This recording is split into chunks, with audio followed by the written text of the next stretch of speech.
Bismillahirrahmanirrahim.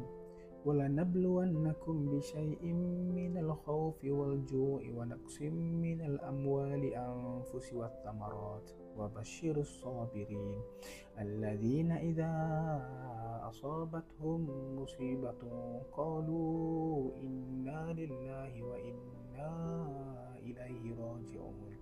So ayat ni, ayat surah Al-Baqarah ayat 155 dan 156. Dua ayat yang malam semalam tempat surau saya, imam ni baca surah ni, baca ayat ni dalam solat tarawih dia, dan dia bagi sebelum solat tu dia bagi sedikit briefing, dan saya rasa ayat dua ni sangat berkesan pada saya terutamanya, sangat terkesan pada saya terutamanya, dan bagi kita yang sekarang dalam banyak masalah kewangan, masalah hidup dan sebagainya, hidup kita tertekan. Allah bagi ayat ni macam dia berbicara dengan kita. Allah kata apa? Allah kata walanabluwannakum, kami akan uji kamu manusia kan. Allah kata kami akan uji kamu apa? Bisyai'in, dengan sebahagian daripada minal khauf, daripada ketakutan, rasa takut pada manusia, takut pada penghutang, takut pada pemiutang, takut pada bank, takut pada lawyer, takut pada macam-macam kan.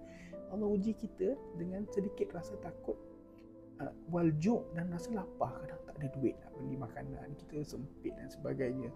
Wa naqsim minal amwal, dan Allah bagi kesempitan dari sudut kewangan kan. Sekarang zaman semua orang banyak masalah kewangan, gaji tinggi tapi duit tak ada kan. Wa naqsim minal amwal, Allah sebut spesifik, Allah uji kita dengan naqsim minal, daripada kesempitan dari sudut kewangan. Wal ams, so naqsim minal ams, kekurangan dari sudut jiwa kita kurang, kita rasa depressed, kita sakit, kita ada yang sampai kehilangan nyawa dan sebagainya. Wa naqsim minal amwal wal anfus, dan kekurangan dari sudut jiwa kita. Wa thamarat, dan dari sudut tanaman-tanaman kita pun ada masalah. Dari sudut tanaman ni produce kita, apa yang kita hasilkan mungkin berkurangan, kita kurang produktif. Ini ujian ni Allah kata Allah bagi pada kita. Dan apa Allah sebut lepas tu? Allah kata wa basyiris sabirin, dalam pada ujian yang Allah bagi ini bergembiralah mereka-mereka yang bersabar. Apa tu bersabar? Allah tak tinggalkan hanging macam tu. Allah explain pula siapa dia orang yang sabar. Allah kata orang yang sabar ni alladzina idza asabathum musibah, orang yang sabar ini adalah mereka-mereka yang apabila ditimpa ujian ni, ujian yang Allah bagi ni, musibah yang Allah bagi ni, Allah kata qalu, mereka ini berkata inna lillahi wa inna ilaihi rajiun. Mereka berkata kami ini milik Allah dan kepada Allah kita akan kembali. Inilah golongan yang Allah kata wa basyiris sabirin, berita gembira bagi kita. Allah bagi ujian,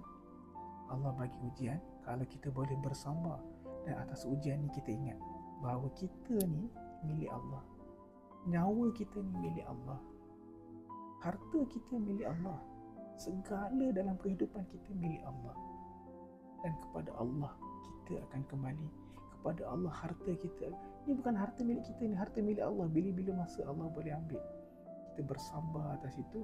Allah kata wa basyiris sabir, berita baik, berita gembiralah bagi mereka-mereka yang sabar. So ujian ni kan, bila saya baca ayat ni, Allah, sebiji cabaran yang kita semua hadapi sekarang kan, Allah uji sama ada kita nak bersabar atau tak, sama ada kita nak ingat kita masih rasa benda ni semua milik kita ke, dan kita lupa bahawa rezeki kita semua milik Allah, badan kita milik Allah, nyawa kita milik Allah, semua kita milik Allah, dan kepada Allah kita akan kembali.